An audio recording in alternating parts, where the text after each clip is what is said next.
Coucou la famille, bah bonjour, bah bonsoir. Excuse. Ça dépend heure à laquelle vous allez suivre la danoise. Bambote ebele bisika bizubino boboto bonde kuna katia mabota na bino. Bande kuna ngai vraiment bah bonjour, bonne fête de travail le 1er janvier. Yango te ebisaka bino musala papa musala maman. Voilà, tous en la journée mon côté bah fêtaka pour na chômeur. Mais tous en la journée à l'élo et le 1er mai bah fêtaka pour na biso bato tolinga ka musala. Oyo pe nazo sala ezali musala kitoko vraiment bande ko ngai boya ko rejoindre biso bo like vidéo bo partager et kozala bien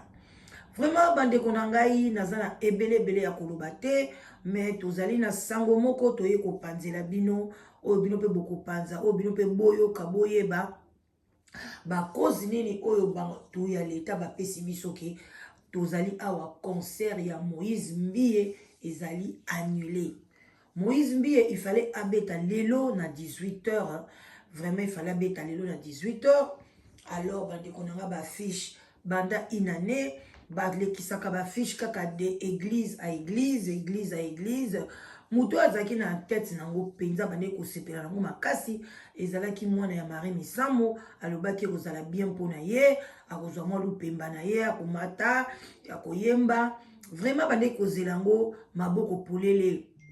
Asali ki ba publicité na ba page na ye mais eloko ezaki koya kokamwa soki pe ezali nzambe soki pe ezali nini ba combattant ba yokaki yango te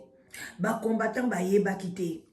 pendant des mois bazo sala ba publicité de l'église à l'église mais ba combattant ba yebaki yango te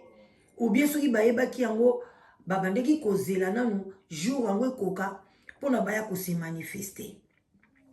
Bande konangai lelo balbengi ka balobi concert ezali annulé balobi ke batu nyonso to oyo bafutaki batike na bango na voix nyonso oyo futaki batike na yo à partir d'aujourd'hui tina juin bazo remettre bango bambongo na bango ya batike mais na nini na communiqué wana bayebisi biso nini ke raison ezali ke baye komona ke salle wana ezali mukie par rapport na bato oyo basombaki batike bande konanga producteur ya musique wana soki pe congolais bamso balobi ezali ba rwandais mutu ba financer yango toyebite mais eloko nga nazokamwa tozali na kati ya Afrique te toza na kati ya poto est-ce que raison wana ba pesi c'est juste ka pona ezalake batu bamona teke Moïse Mbie baboye ya beta parce que ba combattant bango pe ba pesi communiquer na bango alors toyebite est-ce que baye kaka balobi non pona ko calmer pona ko linga kaka ko honorer Moïse Mbie tika toloba ke salwana ezalaki muke par rapport ya ba billet bongo boko ye bango kaka lelo parce que ba billet wana nyoso tu etekami na ndenge ya nzonzingi te bango moko bayebi ke salwana ekokota tocha par exemple 3000 personnes bo sali pe ba billet na bino ya 3000 personnes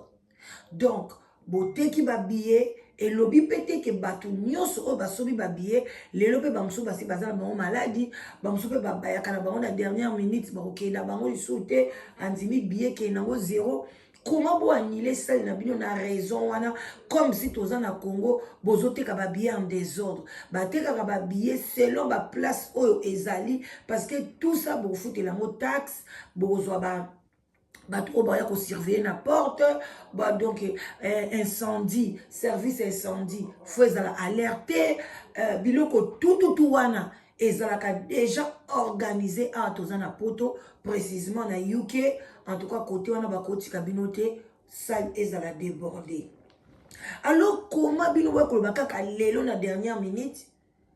Moïse Mbie aye to moni ba rep na ye pe ba publier ki yango pe ba rep na ye mais esali penza ampleur te ba rep na ye ezaki penza sozo talango ezopesa ba 2000 views ba 4000 views na niveau ya Moïse Mbie na monaki même na site ya mwana ya Marie Misamo epesaki penza ndenge to bandeki ko kanisa teke soki batie bato bakotala ngo ebele bato bakoya ebele to lobanini bakisi ya Moïse Mbie bandi kopola tolo banini ba combattant baza makasi malgré na Londres malgré na Angleterre et ça comme si bazalaka lisute mais ba travaillaka en Londres na CC bande ko zelaka date ngo alors conseil est annulé mais ceux qui bon moni rythme ça ko lela ndenge wana koleka kutu kolela oya lela maman na ye parce que jour maman na ye alela kate batu bazolo ba eza émotion akolela sima mais atikala penza kolela penza omona teke mwana o penza zali kolela mama na ye mais lelo mai ya misu ya ndenge wana kolela concert ya modèle wana bande konanga ba robe batongisaki ye bato ya ba fille o balinga babinela ye parce que bango basali na nzambe bakoma kosala ka lokola kaka ba fere lokola ba kofi donc faut balatisa ba danseuse na bango il faut ba changer bilamba en tout cas mwana wana lokola pa atongaki mais lelo nyonso ekei na mai bande konanga esali pasi na mawa Moïse Mbeye akobeta te wana sikoyo côté ya ba organisateur nde batindeli biso message que sale eza muke moyen ben biso totali ba raison wana tozomona yango eza illogique parce que bakokaki koyeba yango na vente ya ba billet na bango même une semaine avant que bateki ba billet plus que oyo il fallait bato bakota na salle bakokaki ko négocier salle ya monene a ba salle ezali salle oyo Mike Jackson alingaka abeta na 50 avant akufa salle wana eza bakokaki kobeta yango bakokaki koluwa yango mais bandeko nanga wana ezali point d'interrogation ndeka nayebisaki bino ezaka communiqué boyebake Moïse Mbeye na kati ya Londres akobeta te batie ye mpenza croix baboyi na ndenge moko akosakana te nani mpe batikali nsima te oyo tobengaka banani combattant bango mpe balobi non ezali makambo ya lokuta bango batelemeli yango tango bayokaki yango bakei kokontakte bapolice balobi tosinya na bino bapapier toyebisa bino banda kala awa tolingi makambo wana te ekobeta te koma bino boya koloba na biso ke ebeta en tout cas batiaki mbutu bandeko nanga ezalaki pena mbutu bandeko tomeka nayebi te soki tokoko oyoka ta moke awa communiqué oyo pozela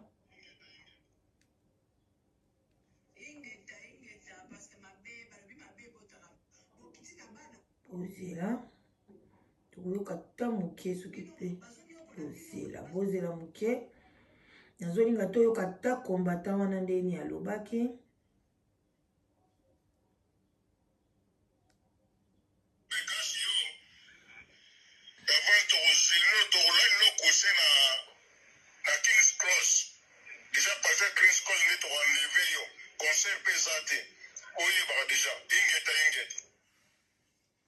voilà bandeko nanga wana mwa moke ya bakombatant eza mwa mpasi na kozwa yango mwa moke ya bakombatant yango wana bandeko nanga oyo balobi ke baza na King Cross baza kozela Moïse Mbeye akokota awa te concert ezali te entre temps police pe asi a déclaré que concert ezali te soki pe Moïse Mbeye nandimi te ke akokota lelo Londres ekozalaki akotaki déjà lobi bakombata bazalaki kidiba bandeko nanga mais esali mbutu concert ezali te yango bandeko nanga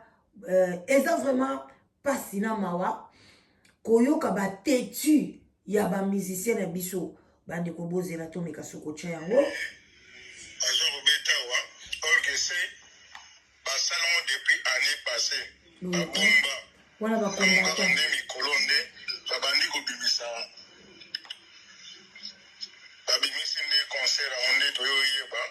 na miniti oyo toke bambila toke mpe na basalo wana kosipike bambila ndenge ezana lobi tokosibe na masoko ayeba keke Mbeye lokola ye ayalala bana na masoko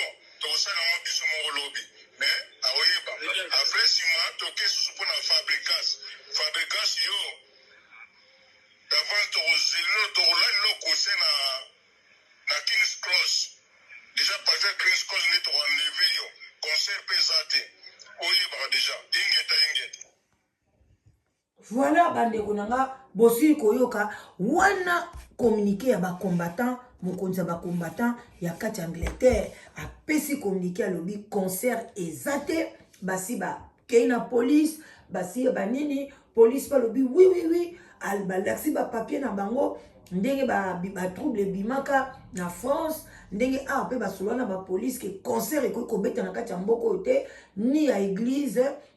ya pasteur ou bien chanteur mobo awuti na Congo akobeta wate azala ya pour musique profane azala musique religieuse mutu akobeta awa azalite bon vipe lelo eza fête du travail eza fo bato bazala na esengo bakoki kondima te ke trouble bima mokola fête du travail donc bazwi baannule yango wana selon balobeli ya ba combattant ke soki banile yango ezali parce que bango ba telemeli yango bazali liboso ya sali wana kobeta police akomi bande kunanga parce que na préparer yango te na ko kolakisa bino ndenge nini police akomi na zanango na maboko ndenge police akomi ke concert ya Moïse Mbiye ezali annulé police apesi ba raison te mais batu ya organisateur bango ba epi kopesa ba raison on a yebisaki bino liboso ke ezali problème ya salle eza moke bande konanga bino moko pona raison nini oyo monike concert ya Moïse Mbiye ekoki kozala annulé toujours kokende ka ndenge zaka topesa ba conseil topesi moke conseil na rythme misamu toujours souhaiter toujours bolamu na carrière na yo mais tokosenga yo yo zano mwana oza British betaka musique na yo yo moko mama na yo abandaki kobeta miziki ye moko abandaki kojembela na sima Moïse Mbiye te ba Moïse Mbiye ne banda kojembela na sima na ye mama na yo abandaki kobeta miziki ye moko beta miziki ye moko soki lelo saki concert na yo na Londres pona yo moko ata bato bange bakota 3000 2000 1500 1000 elingaki ezala na lokumu na yo moko mais lokola yo lingi kaka obeta na ba grand okoma grand o sauter ba étape ma belle musique ya mama na yo ezali ya yo te banzela mama no alekaki ezali banzela otamsu yozo lekate alors mwana keba okoya kosimba touche keba ba combattant ba ya kola lelo coussin alors conseil to kopesa yo beta musique na yo yo moko ndengo betaki na Irlande okende ko beta yo moko bato bakotaki osalaki okokai kosala na Londres po ko beta yo moko koko kino beta yo parce que bino boza autorisé bino bato boza na kati mais ba oyo ba utaka libanda balingi bango te alors vraiment conseil to pesa yo beta musique na yo yo moko soso alia kambume koki na mbongo na ye kokota na je oyo te baya ko bwakela oli babe na ba combattant carrière na yo ekoya kobeba alors parce que ba oya Londres tango basili kaka na yo pe ba koyebisa ok kobeta lisu te et aux ala mobulo bon tout ce qui wana vraiment ba journée malamu na ba oyo nyoso to basi kindike musala sepela lelo eza fête na biso o eza fête penza to ko sala musique obini yango nde eza fête mais sikoyo biso ba congolais to bina ka le 8 mars mokolo ezaka mokolo ya mawa mokolo ya ko revendiquer ba droit na biso basi tozo lela biso basi tozo nyoka malaba mabala biso basi misala la mususu bokei boye bazo kopeso musala ko sala te ba viol bazo violer biso eza jour moi si fois lela moi c'est à revendiquer ba droit na ye aloba c'est assez il faut qu'on renforcer côté sécurité à moi si basi belé baza omona même na Kinshasa wana amati na moto est dévié et que violer donc voilà mais lelo ils ont les premiers